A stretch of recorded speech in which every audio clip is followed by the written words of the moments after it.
Welcome to Money Chat Today with your hosts Larry Steinhaus and Rick Lee. From the School of Hard Knocks, they present with years of knowledge on how to help you make more money and how to keep it.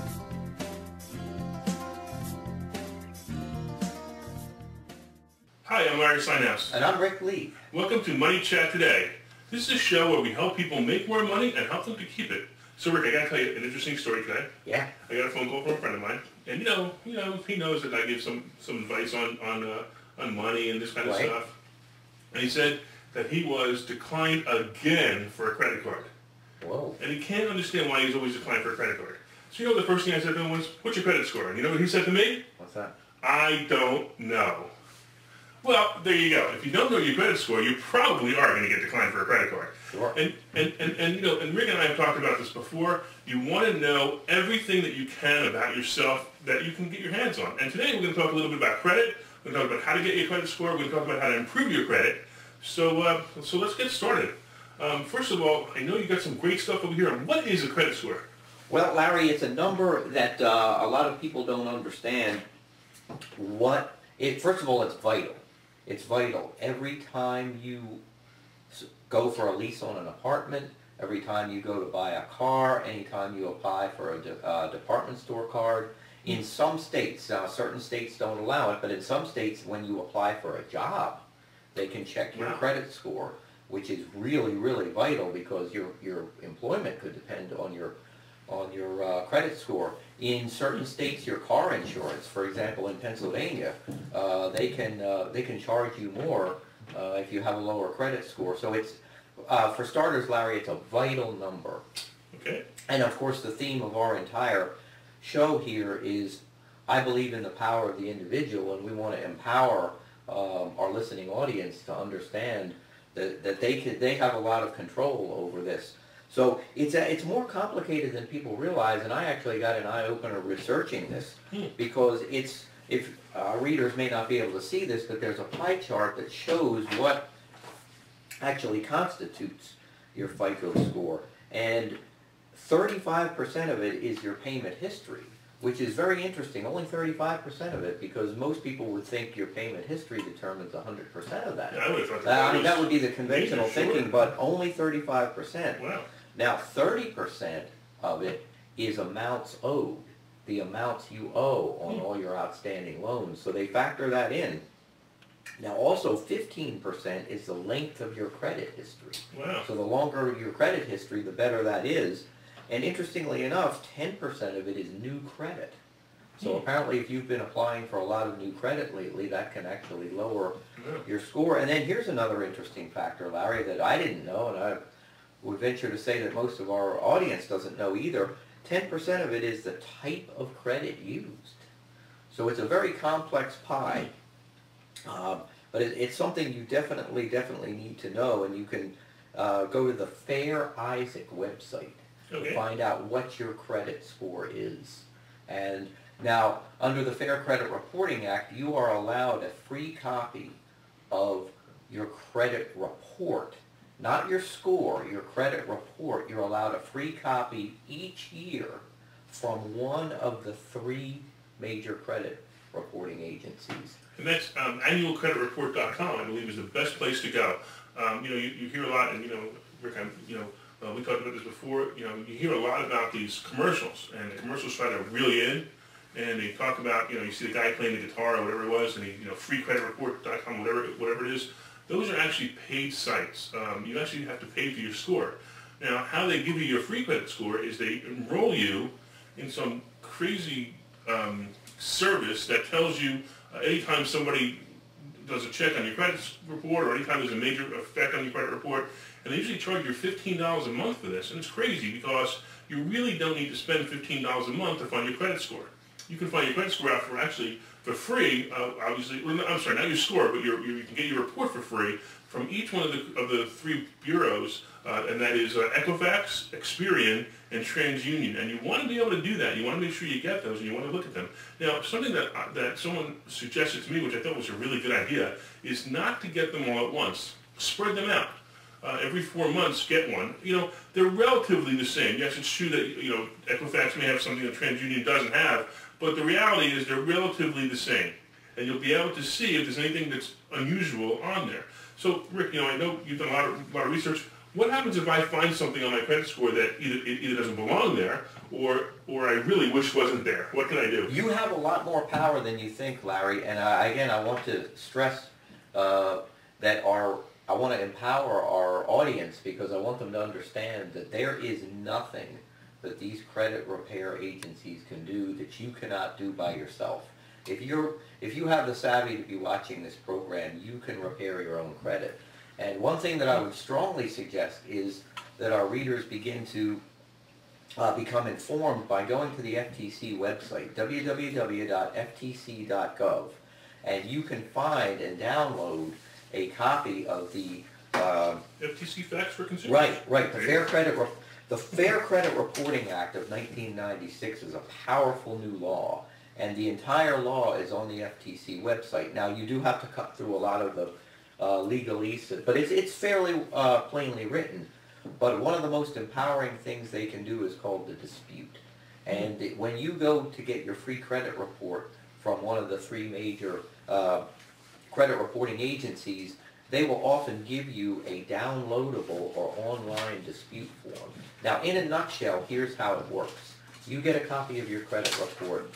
You see something on there that you don't like. Now, okay. It's negative. So that doctor bill that I didn't pay in 1999, it's still there it's for $130? It's negative information. Now, okay. A lot of people think that if it's legitimate, you can't get it off there. That's not necessarily true, but let me just cover the procedure basically, and then we'll cover legitimate versus mistakes. You see something you don't like. You fill out the dispute form, which is pretty self-explanatory. They'll ask you the account number, the date, the amount owed. It's pretty self-explanatory. You either, send that, you either click and send that in online, or you send in the paper copy. Once the credit bureau receives that dispute, they must notify the lender, whether it's a bank or your doctor. They have to notify that lender and say, Larry Steinhaus is disputing your 1999 claim. Now, whoever it is has 30 days. In fact, the 30-day window is tighter than most people realize because the credit reporting agency has to receive a reply back within 30 days. Wow. Okay? So you really hope something gets stuck in the mail. Exactly. So you dispute it, they contact the lender. If the lender, whether it's legitimate or not, if the lender does not reply back to them within 30 days, the Fair Credit Reporting Act says they must remove that information.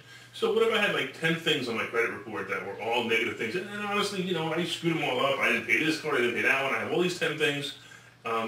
Do I send a letter to dispute them all and then hope that maybe they get taken off? Well, Larry, that's not a good strategy because let's talk about some strategies that work and some strategies that don't work.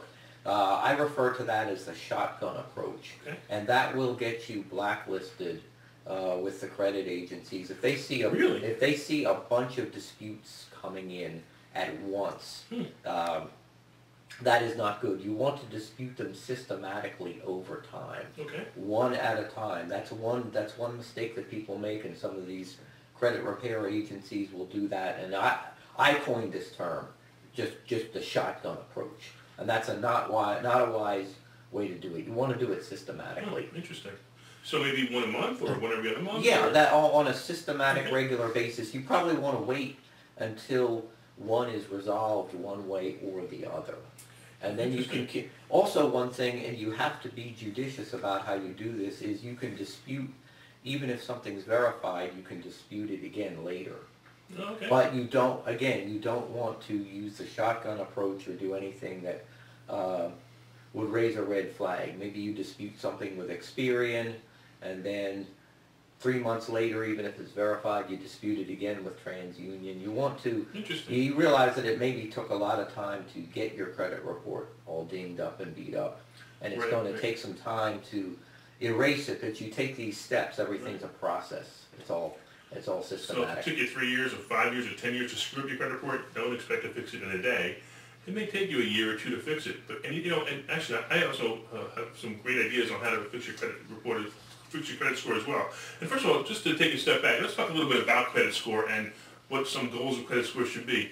A credit score of about 720 or better will pretty much get you anything. You can walk into a car dealer and get a loan. You can walk into a house, your mortgage company, and get a loan. You have a credit score of 720, you're in pretty good shape. All right? Now, we just came out of a major recession, or actually some people think we're still in it, whatever the case may be, and a lot of people's credit were hurt. If you read my book, If I Won $25 Million in the Lottery, you know that my credit took a major hit after I walked into a bankruptcy attorney office with a 720 credit score and walked out with a 450 credit score. So you know that I've been taking some steps, and some of the things you can do. First of all, you want to be able to get a loan when you need one. Now, look, and I always, you got to be careful on this one too. If you need a car, not if you want a car, but if you need a car, go buy a car and get it on credit. Now, the problem is you're probably going to pay 19 to 24% interest on this car loan. Look, the reality is you just went bankrupt, or you just killed your credit score, or whatever it was that happened to you, and you wiped out all that money. So don't be ashamed or embarrassed that you're paying 19 to 24%. Just make sure you pay it on time. Because if you pay it on time, the next car loan will probably be in the range of 8 or 10%, which is very good, especially if you have a dinged up credit. You may also want to apply for some of those credit cards online. Now, you got to be really careful with this. Now, I don't know if you guys, if anybody out there with a bad credit score has probably received some of those letters in the mail from like Orchard Bank or the other Premier Bank or whatever. And I'm not knocking these companies. These companies are here to do one thing, and that's to make money off of you. They will do one thing that's nice for you, is they will report to the credit company. So if you get one of those credit cards, they will report it to the credit company. So if you're paying those bills on time, it's helping your credit score. Now, I'm going to tell you something. I absolutely would not ever, for any reason, get a credit card with a 59.9% interest. Now, I don't know if you can see that, but it's 59.9% interest. That's insane. Unbelievable. Now, that's not even bad, right? Check this out. When you first get this credit score, your initial credit will be $300. Okay, so you can't get in too much trouble with a $300 credit at 59.9% interest anyway. But listen to this. Your processing fee, $45. First year annual fee, $30. Monthly servicing fee, $75, which is billed at $625 per month. So your credit score of $300 is instantly reduced by these amounts, plus you're paying 59.9% interest on this money. My suggestion, there are much better ways to rebuild your credit than doing this. All right, now it just so happens that I did see one that was a 19.9% interest, and then I did a little more reading and found out that they have available credit of $150. So they have no risk. The annual fee is $50. That brings it down to they have some other charges here that are just crazy. So you want to, again, you want to read this. Now, the other thing too, and just whenever you do any kind of credit, any credit at all, a credit card or anything, even the bank loan, the car loan, you want to read all the fine print. Look, we're in a world now where nobody reads anything anymore. Now, I'm going to tell you something. You want to read what's in front of you. You question it. Ask the loan officer, what does this mean if you don't understand it? And read, and then make sure that, if that's what you really want, that's what you really want. So, I don't suggest this. I have a good idea for you guys if you really want to increase your credit score. You want to do some secured credit. Now, we talked about a car loan, of course, already. The other thing you can do, and this is a really good idea. I learned this way back when I was reading investing in real estate books, and it was a really great idea that I had read about, which is go to a bank, deposit $500, deposit $1,000, whatever you can scrape up. Go to a bank, deposit that into a CD, and then ask for a secured loan against that deposit. So if you deposit $1,000, ask for a loan for $1,000. Now, make sure you pay this loan, and make sure you pay it on time. What you can also do if you want to build it a little bit quicker, if you do this, Then take that $1,000, go to another bank, then go to another bank, then go to another bank. Don't do too many because, again, you're making payments on all these. So you want to be careful. So maybe 2 or 3 banks with the same $1,000 deposited in each account and then making payments on them. And then 6 months later, paying them all off. That way, you're rebuilding your credit. Now, the only thing I do caution you against is make sure you speak to the loan officer or the bank manager or whatever it is. Make sure that they do report that loan to the credit report, because there's some secured loans that they won't report to a credit report. So you may be doing this and wasting your time.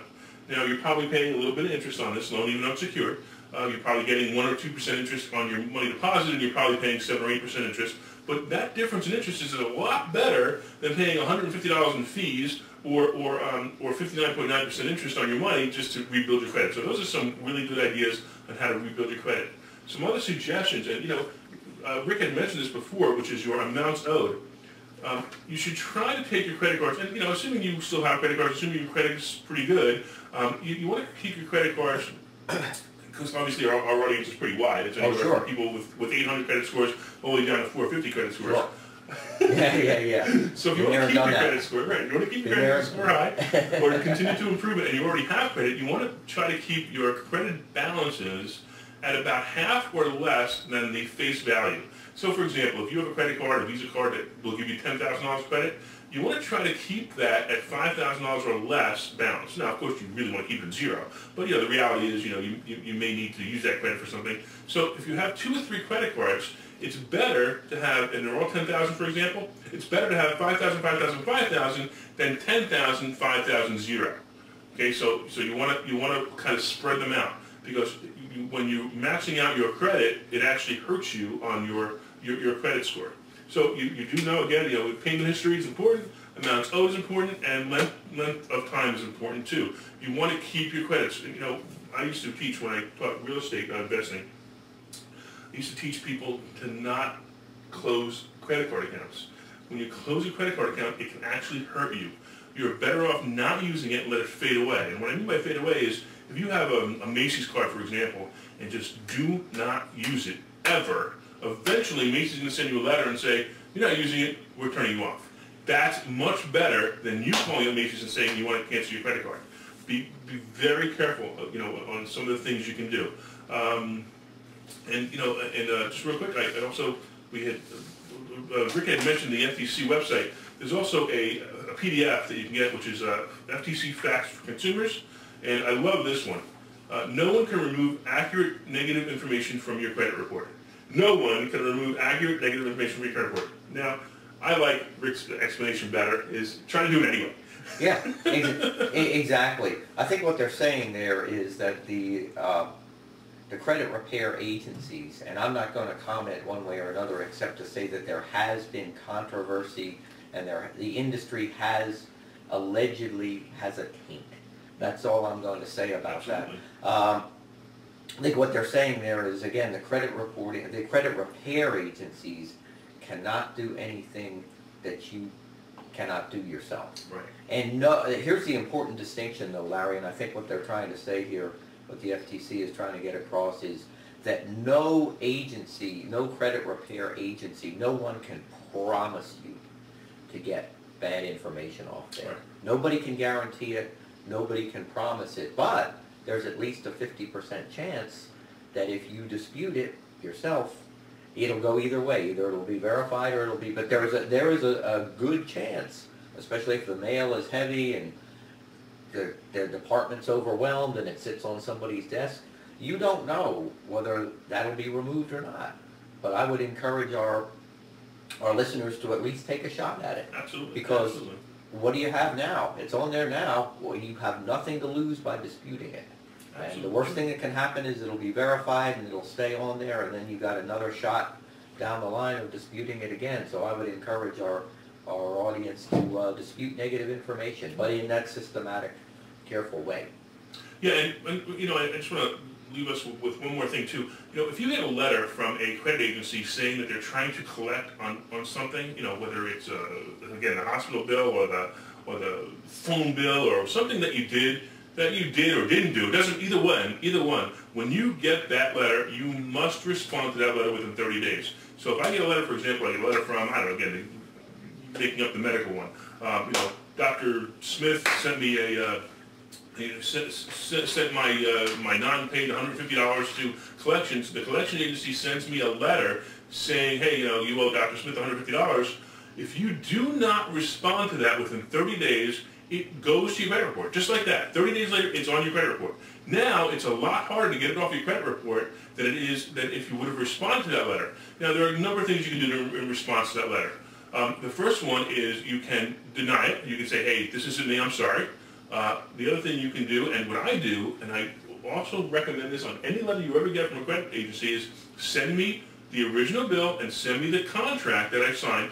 A doctor, you probably didn't sign a contract, but maybe, some kind of loan or something, or even somebody got caught up on the fitness centers. A lot of people get caught up on those. Yeah, send me the original contract, send me the bill, what I owe.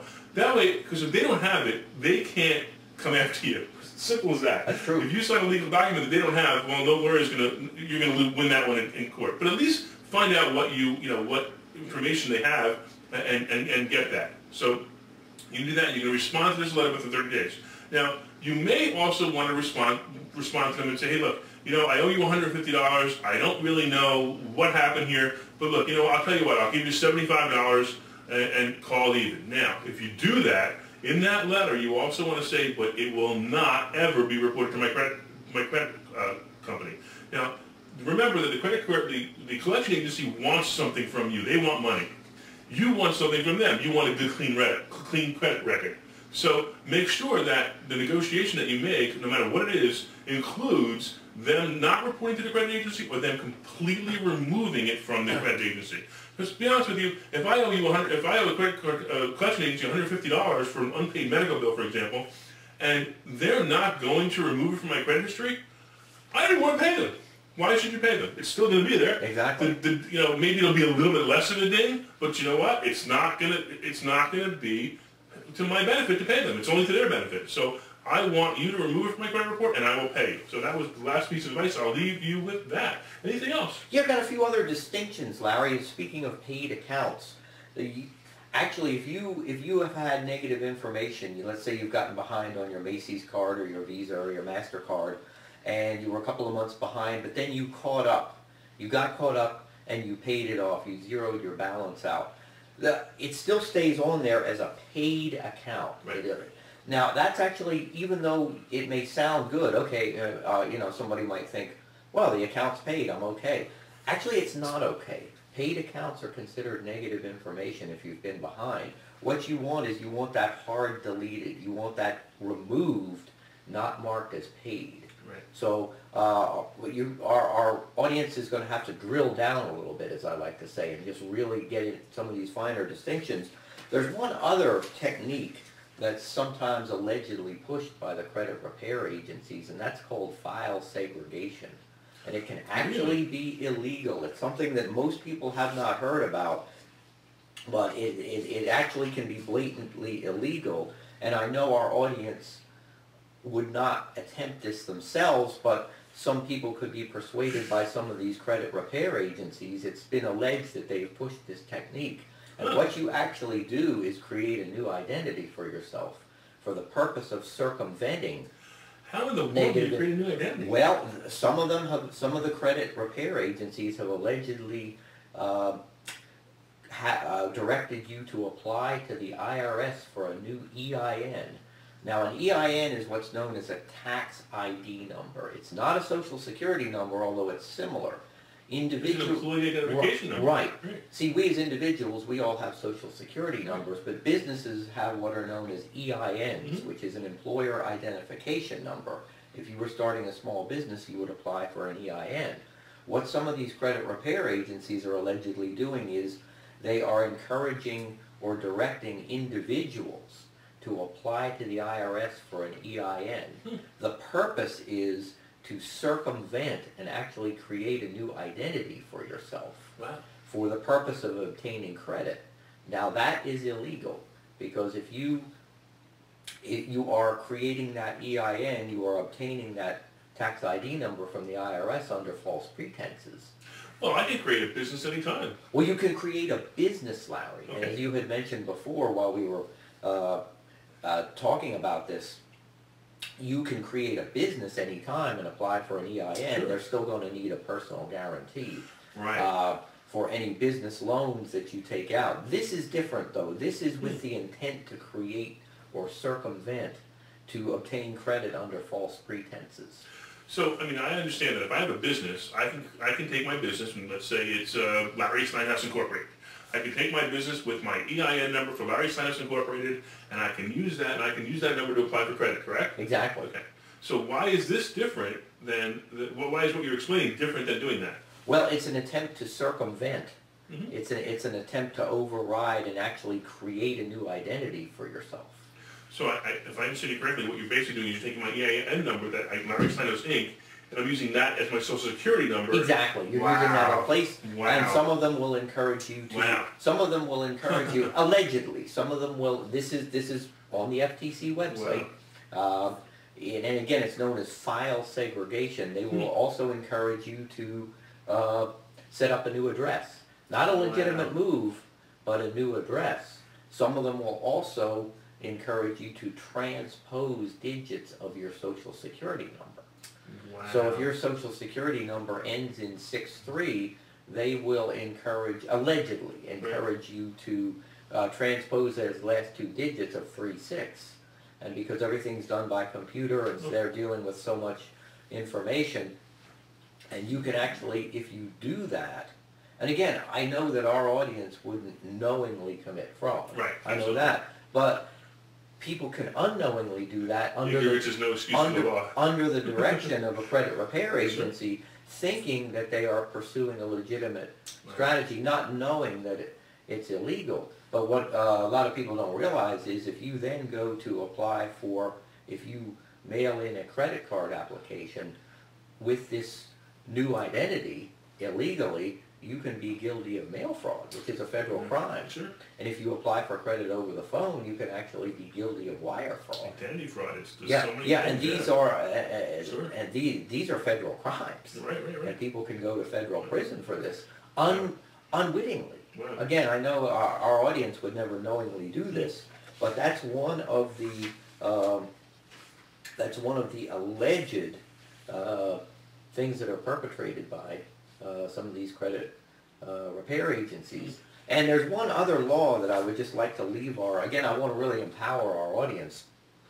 There's one other law that I would like to leave you with that I think a lot of people aren't aware of, but it really protects them from some of the alleged practices of these credit repair agencies. We already touched on the Fair Credit Reporting Act, but there's also a law that pertains specifically to the credit repair agencies, and that is called the Credit Repair Organizations Act. And I think some of our audience may not know that if they do go with a credit repair agency, under this law, the credit repair agency cannot take money up front. This law says that they must perform the services before they take the money, which kind of goes counter to conventional wisdom. You often pay a company before they render the service, but this law says that they must actually render the service before they take your money. So again, knowledge is power, Larry. I want our friends in the audience to be informed and to be empowered that they have these laws that protect them. And I would really encourage you in our audience to Google these. Get on your computer and look this up. The more you know, the more power you have. That's what I'd like to leave our audience with today. And if you want more information, I actually have written a blog a while back on what I entitled The Worst Credit Score. And I think you'll get a kick out of this. And with that, we're going to, and actually the worst credit score is not what you think. Take a look at that blog at larrysteinhaus.com. Click on the blog. And there you go, guys. There you go, everybody. I hope you enjoyed today's episode. We look forward to seeing you or having you with more of our episodes. Thanks again. See you next time.